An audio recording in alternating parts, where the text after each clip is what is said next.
Hey everyone, it's Deacon082, and I have to poop again, but that's irrelevant. We're here outside the Cinnabar Island Gym in Pokemon LeafGreen Randomizer Nuzlocke, and in this episode we are going to take on Blaine. But first, we gotta take care of these Pokemon quizzes. As we all know, Caterpie does not evolve into Metapod, it actually evolves into Beedrill directly. Yeah, as if you probably guessed, I am just going to be a dick on these questions and get the wrong answers so I can fight the trainers for experience, because that is, well, I'd rather have the experience than the quick ride through the gym, because if I just go through to the leader straight away, this will be like a 4-minute episode, and plus, hey, the trainers help. So, the Seal tries to use Rest when its HP is full. I guess that's maybe because it's a psychic move, I don't know. And then a Bulbasaur, and we will go to Aerial and use Fly because that seems fun, I guess.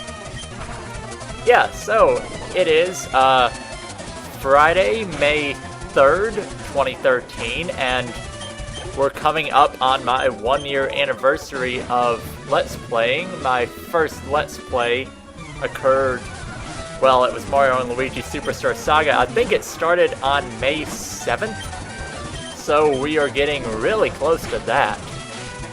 Unfortunately, May 7th I will be at home, so I won't be able to record on May 7th, so I'll be recording in advance when I do, like, my thanks for the 1 years. In this 1 year, I've gained so many subscribers, like, way more than I had expected.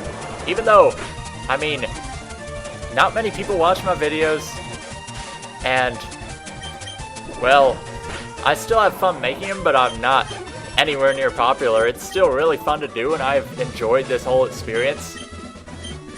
But I'll talk more about that in a few days. There are 9 certified Pokemon League badges. The last one is actually on Mount Silver when you take on yourself, because we are red.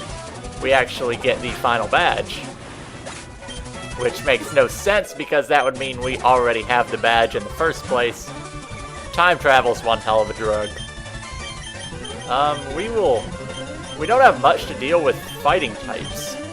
I suppose, well, Concha could probably take it out in one hit, but I don't want to risk it using something like a rolling kick or a triple kick and taking us out. It probably wouldn't, but still don't want to risk it. Hitmontop goes down. Hitmontop has always been my least favorite of the Hitmons. I don't know, I kind of don't like any of them that much, but I would say Hitmonlee is my favorite. Hitmonchan's cool, but it's just not that great. I prefer Hitmonlee. Alright, the next quiz question. Poliwag evolves 3 times. Well, yes it does. It evolves into Poliwhirl, then into Poliwrath, and then with a hidden evolutionary stone, it evolves into Poliwrapper, where it spits out mad rhymes. They're pretty good, I've heard them. You have to have like a special speaker system hooked up to your Game Boy Advance for it to work. It's pretty cool. Alright, electric moves. Yes, they are. In Mystery Dungeon, you do slight amounts of damage. They're called It Has Little Effect.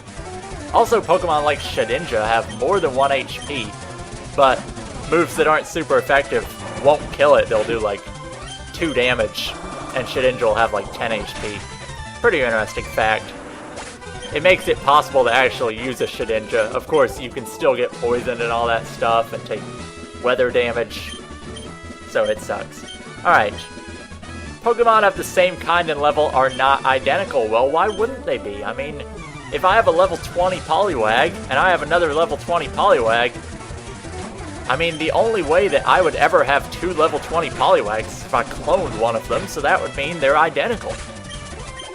I wouldn't just go out there and catch 2 level 20 Poliwags. That would be really redundant. Unless I wanted to evolve one of them, but then I'd just evolve the other and they'd still be exactly the same. I don't get these questions today. And the final question. TM38 contains Tombstoney. That's a tough one. I don't think it does. I'm gonna say yes, just because. I thought it was Tombstoner, not Tombstony. I guess they changed it in this game a little bit. Now, Sandshrews got some defense, so it might stand up for that. We'll conserve our PP by using Headbutt, but I'm gonna go back and heal anyway. And then another Crawdaunt. Should have no problems with this, since it's got high physical attack stat, but both its best attacking options, both its stabs are special, which means it sucks balls. It's still cool though. I like Crawdaunt, but I've never used one. But yeah, we're up to the gym leader, so I'm going to back out and heal. Sorry, I had something in my throat, and I still do. Yeah, going back and healing, and then we'll take on Blaine, and I suppose we'll go with our usual gym strategy. Lead with Hariyama and Fake Out, and then if it's not something we can take out, then we'll switch back to Hariyama. But now we have Concha as a strong attacker as well, even though she's a bit under-leveled. But Blaine shouldn't be too difficult.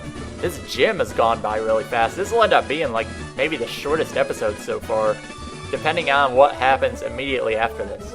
But here is Blaine, and I did switch. Yeah, I did switch Chuck out front. Look at our HP stats. We have so many Pokemon with like tons of HP. Chuck has over 200. Concha's almost there. Azumarill has a lot of HP. Walrein has a lot of HP. Ha, I'm Blaine, the red hot leader of Cinnabar Gym. Ha, better have Burn Heal. Oh crap, I forgot to stock up on Burn Heals, didn't I?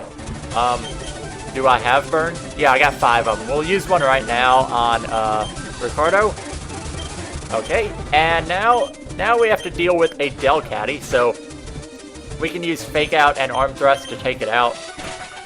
Arm Thrust should kill. Yep. Okay, so strategy working well so far. Next up is a Whismur. We can use Arm Thrust and take that out in the same way. Next up, third Pokemon is a Shuckle, level 47. This is going to be fun to deal with because Shuckle has crazy defenses. The only super effective moves on it are Rock, Steel, and Water. Well, we got several of those. I'm going to go with Ricardo for Rock Slide because it seems powerful. Shuckle, by the way, has almost no HP, but it has the 2 highest defenses in the game, which means it can tank anything. Of course, it's not going to tank too many hits because its HP's low, so that's a weak spot. And an Arcanine, so he actually has a fire type, but it should, assuming we can hit, it should go down in a Rock Slide or 2. We'll go to Rock Throw to finish it off. And yeah, that was another pretty easy gym battle. Ricardo grows to 42, and Blaine has been defeated.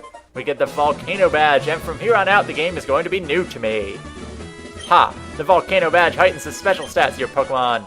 And we also get TM38, which is normally Fire Blast, which you shouldn't use on a Water-type Pokemon.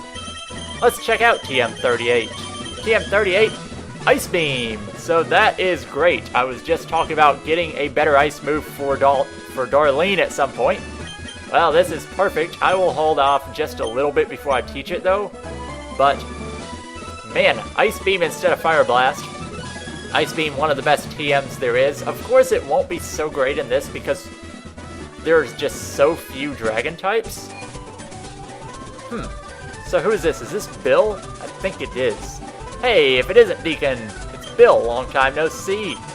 Well, listen, since we met up here, how about spending some time with me? Are we going back to your house? Upstairs in your bedroom? There's this little island in the far south called One Island. A friend invited me. So why do you want us to come with you? You never really explained it, but okay.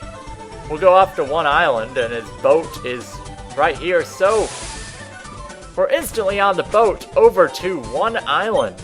There's several islands around here. My friend Celio sent the boat to fetch me here. He's in charge of the island's PC network. Okay, so we're going off to see Celio in here. Alright. Absolutely. How's your research coming along? Oh, wait a sec. So he's more of a PC maniac than Bill, apparently.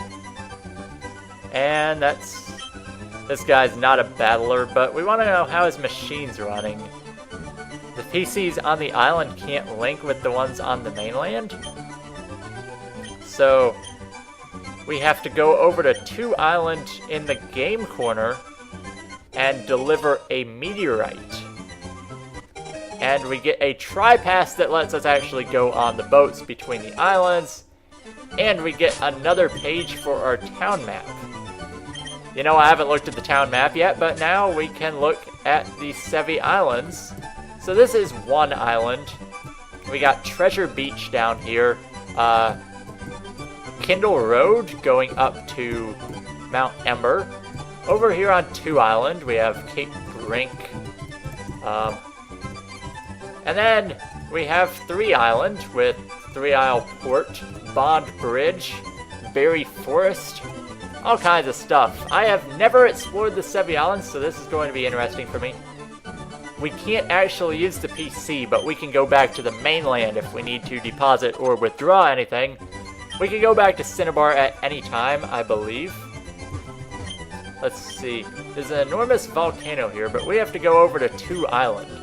So, in the next episode of Pokemon Leaf Green Randomizer Nuzlocke, we are going to explore 1 island, I guess, and go over to 2 Island, and possibly 3 Island, and apparently we can't go back to the mainland. So it looks like from here on out, if we lose a Pokemon in battle, we're not going to be able to replace it until we get the PC system back up and running. And I don't know exactly how that's going to work, so we'll just play it by ear. So, see you guys next time on Pokemon Leaf Green Randomizer Nuzlocke.